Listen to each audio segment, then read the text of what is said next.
November 22nd, 1968. The Houston Astrodome, what they called the eighth wonder of the world, stood packed with 50,000 people that night. They came for a football game between the University of Houston Cougars and their rivals.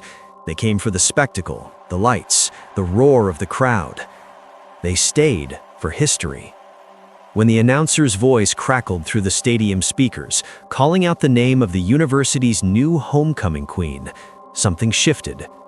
Lynn Cecilia Eusan, a black woman, the first black homecoming queen at a predominantly white Southern university, the first to wear that crown in a region where just years before she wouldn't have been allowed to attend the school at all. The crowd erupted, some in celebration, others in shock.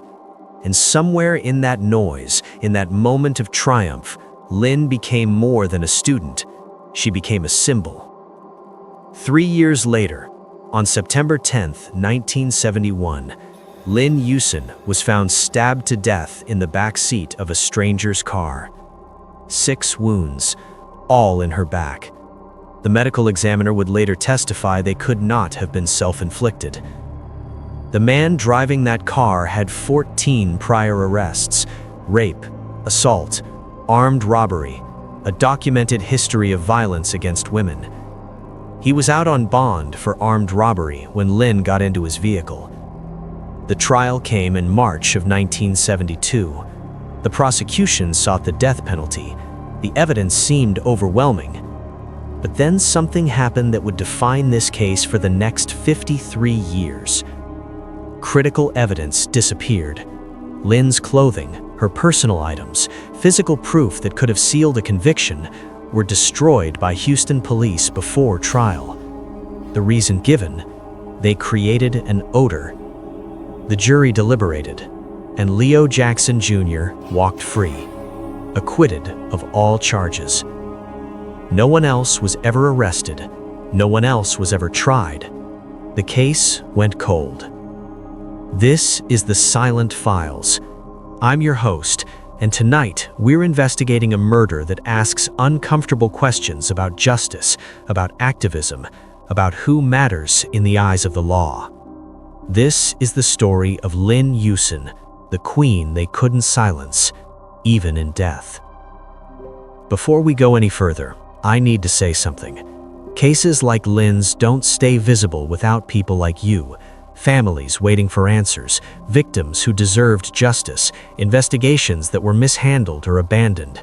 These stories fade unless we refuse to let them.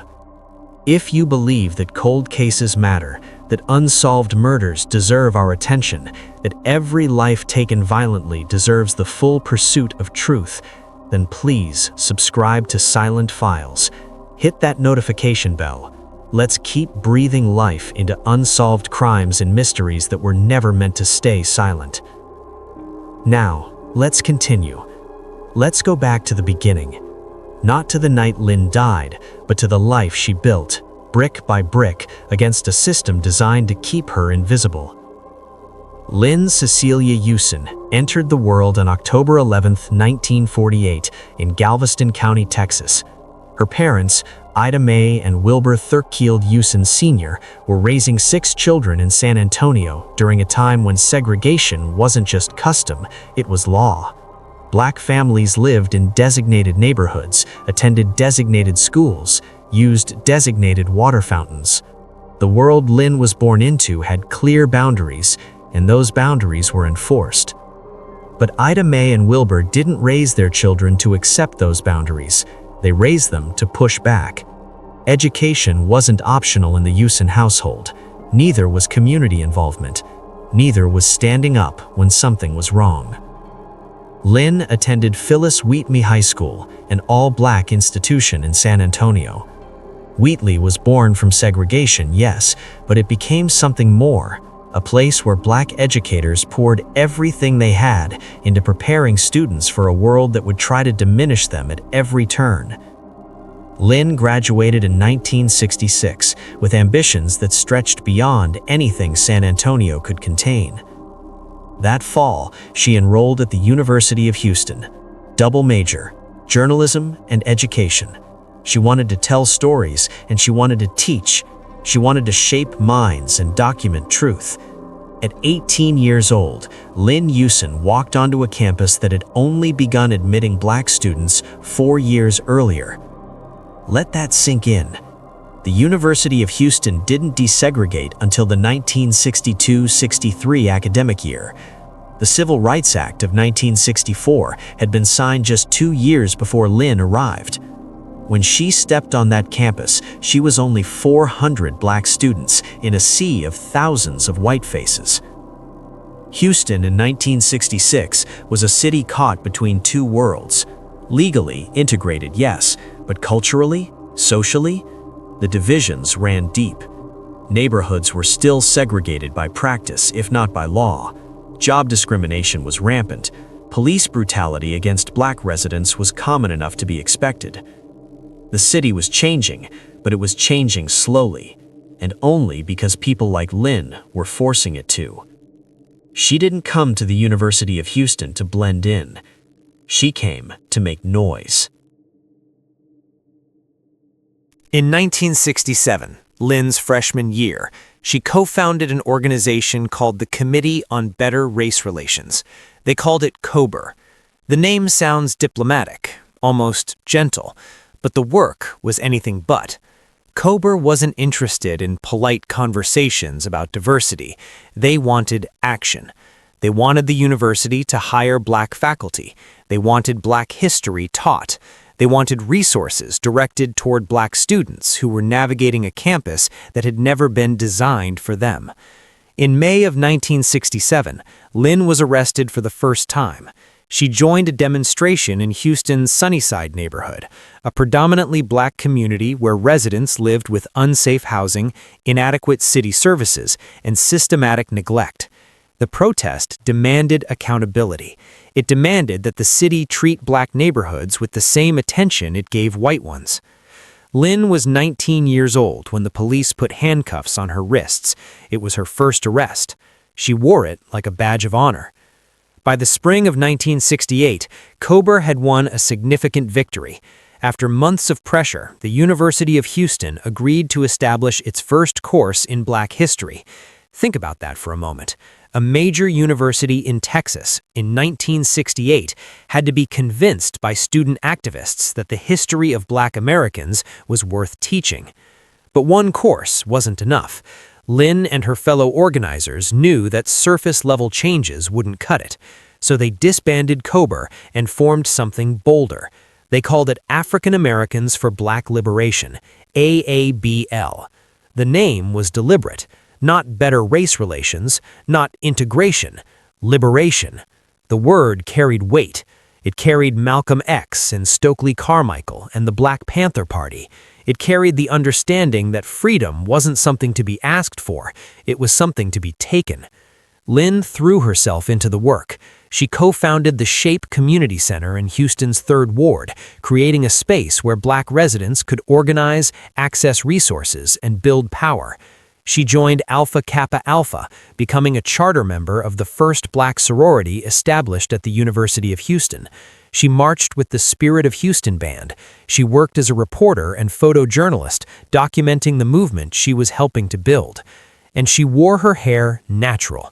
In 1968, that was a statement. The afro wasn't just a hairstyle, it was a rejection of white beauty standards, an assertion that blackness was beautiful without modification, without assimilation, without apology.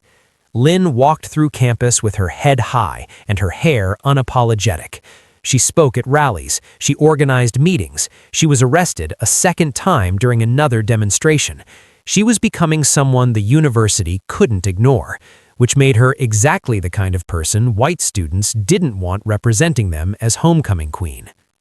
The fall of 1968, homecoming season at the University of Houston. For most students, it was a week of parties, pep rallies, and football. For AABL, it was an opportunity. Lynn's decision to run for homecoming queen wasn't about wanting a crown, it was about proving something. AABL saw the campaign as a referendum. Could black students organize effectively enough to win an election on a predominantly white campus? Could they demonstrate political power in a space that had excluded them for decades? Lynn was running against 5 white candidates. The Daily Cougar, the student newspaper, endorsed her, but not everyone was pleased. According to accounts from people who were there, Lynn began receiving death threats, anonymous calls, messages slipped under her door. The threats were explicit. If she won, there would be consequences. White fraternities organized minstrel shows mocking her campaign. They painted their faces black, they exaggerated their lips and spoke in offensive dialects. They performed racist caricatures that belonged in the Jim Crow South, not on a college campus in 1968. Except 1968 was still very much part of that same world. Legal segregation had ended, but the attitudes that had sustained it for a century didn't disappear overnight.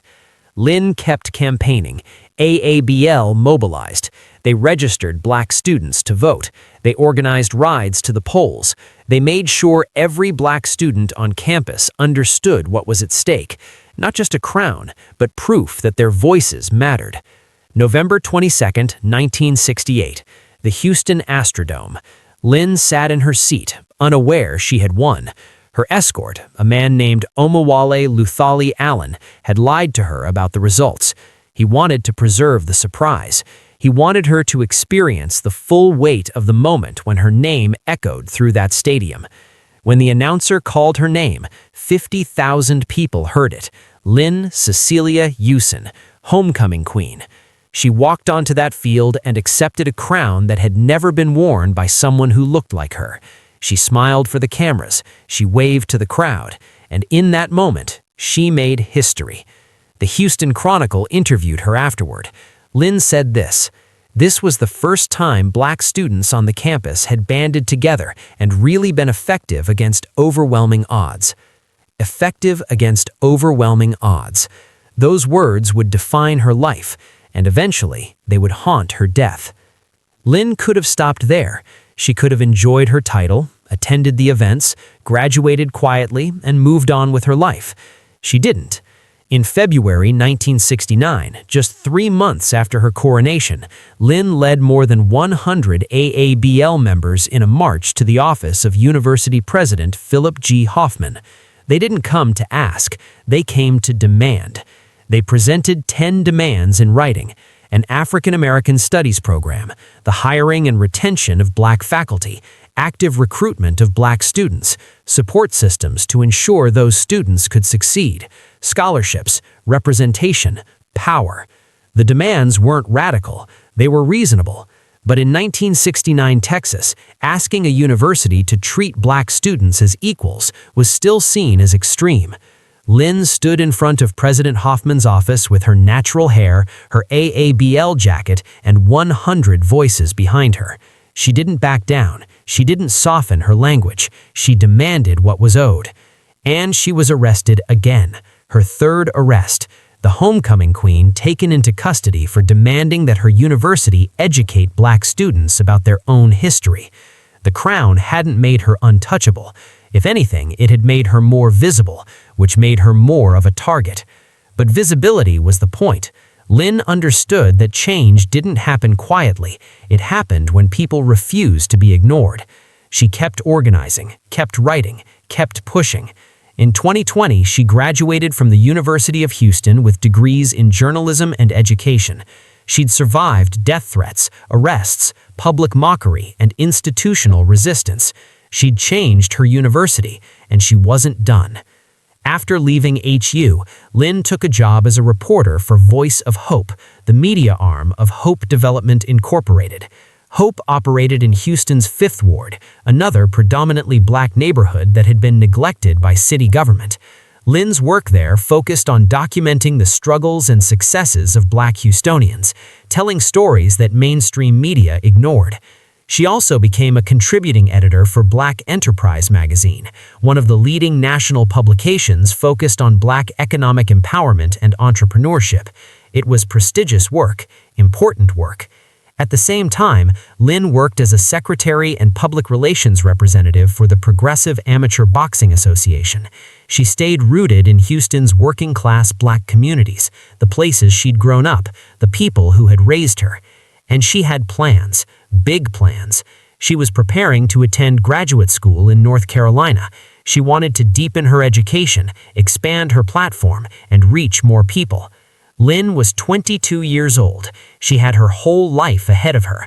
She'd already accomplished more than most people do in a lifetime. She was ready for the next chapter. And then came September 10th, 1971. It was a Friday evening in Houston. The weather was miserable. Rain came down in sheets, driven sideways by gusting wind. The kind of night where visibility drops and everyone just wants to get home. Lynn was heading for work.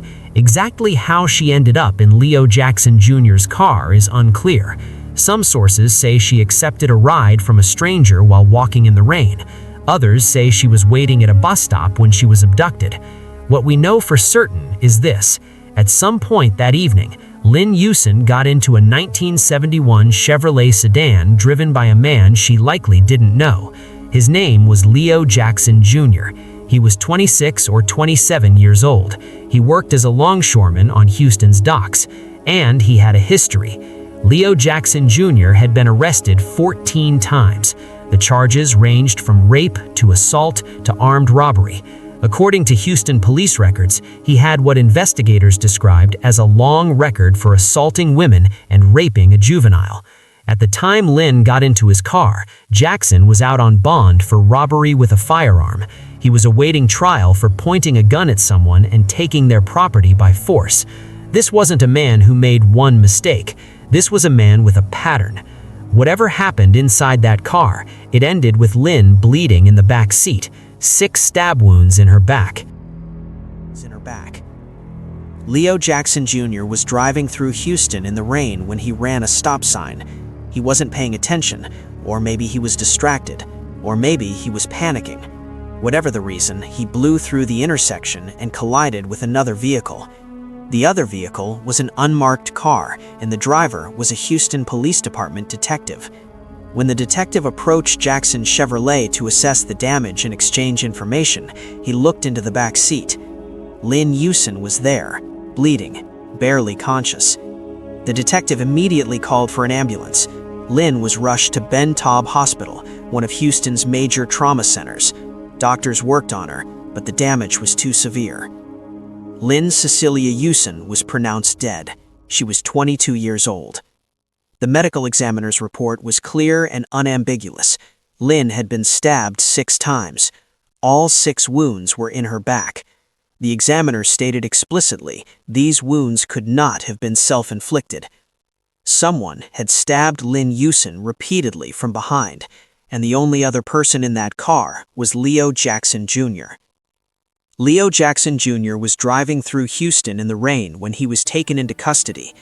Detectives sat him down and asked him to explain what happened. Jackson told them his story. He said he'd been driving through the area near Alameda Boulevard and Southmore Boulevard when he saw a woman crying on the street corner. Being a good Samaritan, he pulled over and offered her a ride to a lounge where she could call someone or get help.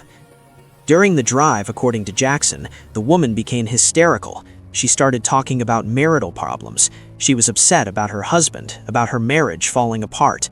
And then, Jackson claimed, she stabbed herself. Detectives had questions. First of all, Lynn Eusan wasn't married. She didn't have a husband. She didn't have marital problems. That was the part of Jackson's story that made no sense to them. Second, the medical examiner had already determined that the wounds were in her back and could not have been self-inflicted. A person cannot stab themselves in the back 6 times. It's physically impossible. Detectives pressed Jackson. His story changed. In the second version, Jackson said he didn't see Lynn stab herself. He claimed he witnessed an unknown assailant attack her. He claimed he was trying to get her to the hospital when he crashed into the detective's car. So which was it? Did she stab herself, or did someone else stab her? Jackson couldn't keep his story straight. 2 days after Lynn's murder, something strange happened. A detective called Jackson's father to ask some follow-up questions. Before the detective could even explain why he was calling, Jackson's father volunteered a statement. He said, nothing was said about a big knife. The detective hadn't mentioned a knife. The details about the murder weapon hadn't been released to Jackson's family, The police hadn't told them what kind of weapon was used. So how did Jackson's father know to deny knowledge of a big knife? It was a slip, a telling detail, the kind of thing defense attorneys try to explain away but can't quite erase. On September 13, 1971, 3 days after Lynn's death, Leo Jackson Jr. was formally arrested and charged with murder. The evidence seemed overwhelming. Lynn's body in his car, his contradictory statements, his violent criminal history, the medical examiner's testimony, his father's suspicious comment about the knife. Prosecutors believed they had a strong case. The Houston District Attorney's Office assigned the case to Bob Bennett, an experienced prosecutor who announced he would seek the death penalty. But evidence is only useful if it's preserved, and in this case, the most critical evidence was about to disappear. When Leo Jackson Jr.'s trial began in March of 1972, the prosecution faced an unexpected problem. They needed to present Lynn's clothing as evidence: her shirt, her pants, her undergarments. These items would have contained blood spatter patterns, potential DNA evidence, fiber evidence from Jackson's car, physical proof of the attack. A Houston Police Department officer was sent to the evidence room to retrieve these items. He came back empty-handed. When he took the stand during the trial, the officer testified that he'd been told the items had been destroyed. According to the custodian of the evidence room, Lynn's clothing and personal belongings had been so bloody and creating such an odor that they had to be disposed of. Let's pause there and think about what that means. This was a murder case. The victim's clothing wasn't just evidence, it was potentially the most important physical evidence the prosecution had. In 1972, DNA testing didn't exist yet, but blood typing did. Fiber analysis existed. Crime scene reconstruction existed. Lynn's clothing could have shown the exact position she was in when she was stabbed. It could have shown whether Jackson's story about her stabbing herself was physically possible. It could have contained trace evidence linking Jackson definitively to the crime. And it was destroyed, before trial, because of an odor. The Houston Police Department evidence room was notorious at the time for being disorganized and poorly managed. Items went missing, files got mislabeled. But this wasn't a case of something getting lost in the shuffle. This was the intentional destruction of evidence in a murder case. Someone made the decision to throw away Lynn's clothing rather than preserve it for trial. Whether that decision was made out of incompetence or something more sinister, we'll never know. What we do know is that it crippled the prosecution's case. Without the physical evidence, prosecutor Bob Bennett had to rely on witness testimony, the medical examiner's report, and Jackson's inconsistent statements. It was a circumstantial case, and circumstantial cases are hard to win, especially when you're seeking the death penalty. Leo Jackson Jr.'s defense attorney was a man named Bob Heath. Heath was experienced, and he understood exactly what angle to take. He told the jury that without physical evidence, without the murder weapon, without forensic proof that Jackson had stabbed Lynn, they would be convicting a man based on assumptions. Heath argued that Jackson's presence in the car didn't prove he'd killed Lynn. He argued that the inconsistencies in Jackson's statements could be explained by panic and confusion. He argued that the medical examiner's testimony was solid, yes, but it didn't definitively prove who had inflicted the wounds. And then Heath delivered the line that would define the trial. He told the jury they would have to guess Jackson into the electric chair. It was effective rhetoric. The death penalty requires absolute certainty. Reasonable doubt means acquittal. And without Lynn's clothing, without the murder weapon, without forensic evidence that couldn't be explained away, Heath argued there was plenty of reasonable doubt. The prosecution did their best. Bob Bennett called the medical examiner, who testified again that Lynn's wounds were in her back and could not have been self-inflicted. He called police officers who testified about Jackson's changing stories. He called witnesses who established Jackson's violent history. But he couldn't produce Lynn's clothing. He couldn't produce the knife. He couldn't definitively place that weapon in Jackson's hand. The jury deliberated, and then they came back. Not guilty. Leo Jackson Jr. walked out of that courtroom a free man. Lynn's family was devastated. They'd sat through the trial, listened to the evidence, and heard Jackson's contradictory stories. They'd seen the medical examiner testify that their daughter couldn't have stabbed herself, and they watched him walk free. The black community in Houston was shocked. Lynn had been a symbol. She'd been a leader. She'd been one of their own, and the system had failed her. But the shock went deeper than that, because Leo Jackson Jr. wasn't acquitted because he was innocent. He was acquitted because the evidence that could have convicted him had been destroyed. Professor Irene Genther from the University of Houston would later reflect on the case and say something that cuts to the heart of the matter. Here you have a black man who had already been convicted for multiple other violent crimes, acquitted in a case where the evidence just seemed stacked against him, especially when you consider black men were getting killed for far less at that time. It's a valid question. How does a man with 14 arrests, including rape and assault, walk free when he's found with a stabbed woman in his car and offers multiple contradictory explanations? Some have theorized that the case reflects Houston's racial dynamics in a way that defies simple explanation. Lynn was a black woman. Leo Jackson was a black man. In 1971 Houston, maybe her life didn't matter enough to the system to ensure the evidence was preserved.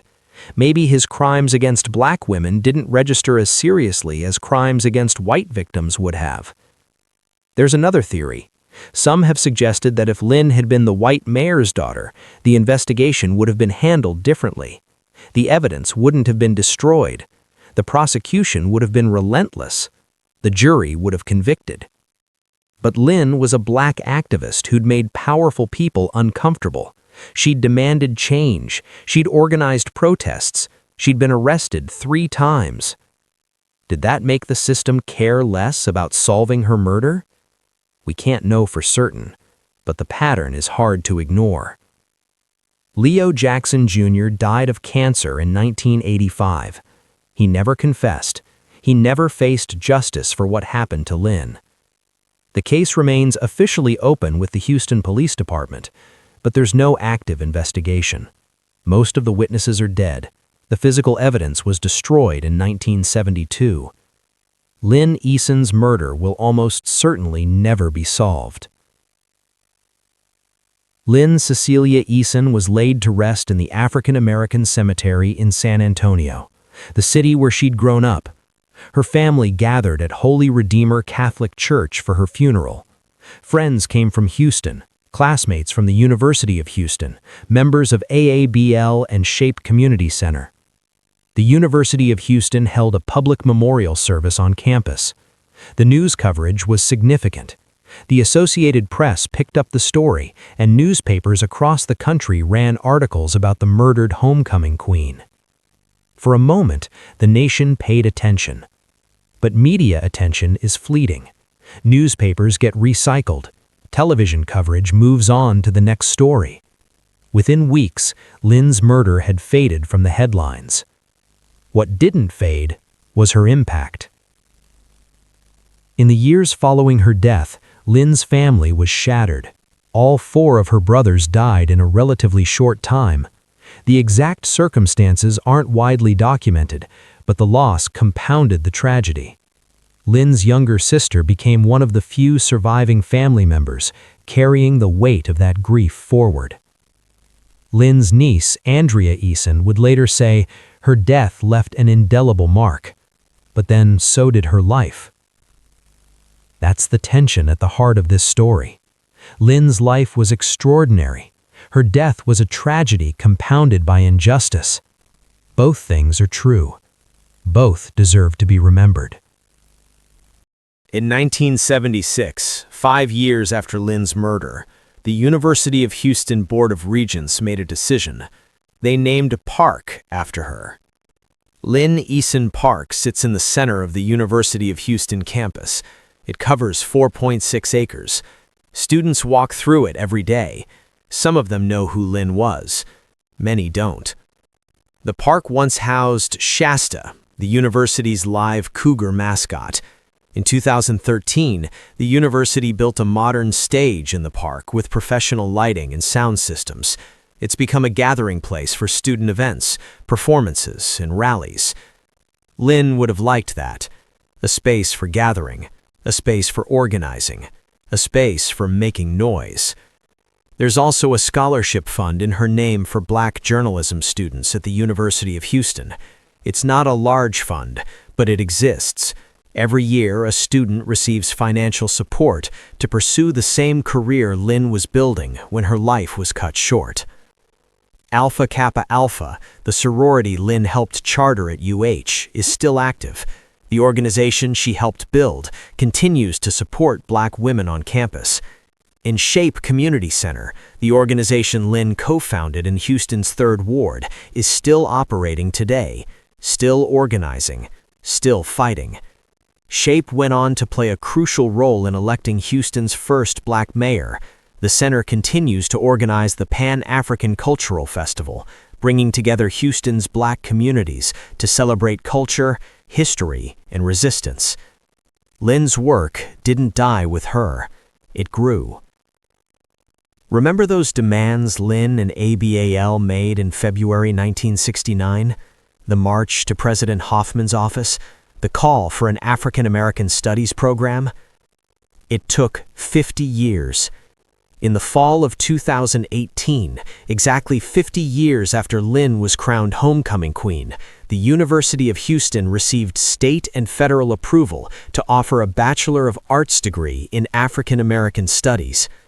50 years, half a century of students attending the university without access to a comprehensive program dedicated to studying the history, culture, literature, and experiences of African Americans. In the spring of 2019, the University of Houston conferred its first degree in African American Studies. Dr. James Conyers, the director of the program, said this: "That's legacy and impact." Lynn didn't live to see it. She was murdered 47 years before the program she fought for became a reality. But the seeds she planted grew. The demands she made were eventually met. The university resisted in 1969, but the students who came after Lynn kept pushing. They kept demanding. They kept organizing. And eventually, the institution changed. That's what legacy means. It means planting trees you'll never sit under. It means fighting battles you might not win in your lifetime, trusting that someone will pick up the torch and carry it forward. Lynn planted those trees, and they grew. So who killed Lynn Eusan? The legal answer is, we don't know. The case remains officially open with the Houston Police Department, but there's no active investigation. The evidence was destroyed in 1972. The primary suspect was acquitted and died in 1985. Most of the witnesses and investigators involved are gone. We'll almost certainly never have a courtroom answer to that question. But here's what we do know. We know Lynn Eusan was 22 years old when she died. We know she was stabbed 6 times in the back. We know the medical examiner testified those wounds could not have been self-inflicted. We know she was found in the car of a man with 14 prior arrests for violent crimes against women. We know that the man gave contradictory explanations for how she ended up in his vehicle. We know critical evidence was destroyed before trial. We know he was acquitted. We know Lynn's family never got justice. We know the system failed her. And we know this case asks uncomfortable questions that Houston has never fully answered. Was Lynn targeted because she was an activist? Because she'd made powerful people uncomfortable with her demands for change? Or was her murder simply a random act of violence that happened to claim someone extraordinary? Did the Houston Police Department destroy evidence out of incompetence, or was there something more deliberate at play? Would the investigation have been handled differently if Lynn had been white, if she hadn't been an organizer and a protester, if she'd been quiet instead of loud? We can't know for certain, but we can look at the pattern. We can see how the evidence was handled, how the trial unfolded, how the case went cold. And we can ask ourselves whether that would have happened if Lynn had been someone the system valued more. Lynn Eusan's life teaches us that change is possible even when the odds are overwhelming. She proved that organizing works. She proved that demanding what's owed is more effective than asking politely. She proved that one person, backed by a community, can make an institution bend. Her death teaches us something too. It teaches us that justice isn't guaranteed, that evidence can disappear, that trials can fail, that families can be left with nothing but grief and unanswered questions. Both lessons matter. Lynn was a daughter, a sister, a friend, a journalist, an organizer, a queen. She mattered. Her life had value beyond measure, and she deserved better than what she got. She deserved to live. She deserved to attend graduate school in North Carolina. She deserved to build the career she was planning. She deserved to see the African American Studies program she fought for become a reality. She deserved justice. Her family deserved answers. The system failed them both. This case will probably never be solved. The people who could have provided answers are gone. The evidence that could have secured a conviction was destroyed 52 years ago. But we can make sure Lynn's name isn't forgotten. We can make sure her story is told. We can honor her legacy by demanding better from our institutions, by refusing to let cold cases gather dust, by insisting that every life, especially those taken violently, deserves the full weight of justice. Lynn Eusan wore a crown, but that's not what made her powerful. Her power came from her refusal to accept the world as it was. Her power came from her belief that change was possible, that justice was worth fighting for, that Black students deserved to see themselves in their education. 53 years after her death, that power endures. The park bears her name. The scholarship supports students like her. The African American Studies program exists because she demanded it. Lynn Eusan lived for 22 years, and in those 22 years, she changed the world around her. That's not an exaggeration. That's a documented fact. The people who killed her, whether that's one person or a system or both, they took her life, but they couldn't take her impact. They couldn't erase what she built. In the end, that's what this case is about. It's about a murder that was never solved, but it's also about a life that was never diminished. Lynn Eusan was here. She mattered, and we remember. This is the Silent Files. We tell the stories of cases that were never meant to stay silent. If Lynn's story moved you, if you believe cold cases deserve our attention and families deserve answers, please subscribe to this channel. Like this video, share it with someone who needs to hear this story. Leave a comment telling us what you think happened, or share your thoughts on how we can demand better from our justice system. And if you know of a case that deserves investigation, a story that needs to be told, reach out to us, because silence only protects those who benefit from it, and we are not here to protect them. We're here to tell the truth. Until next time, keep questioning, keep searching, and never stop demanding justice. Thank you for watching.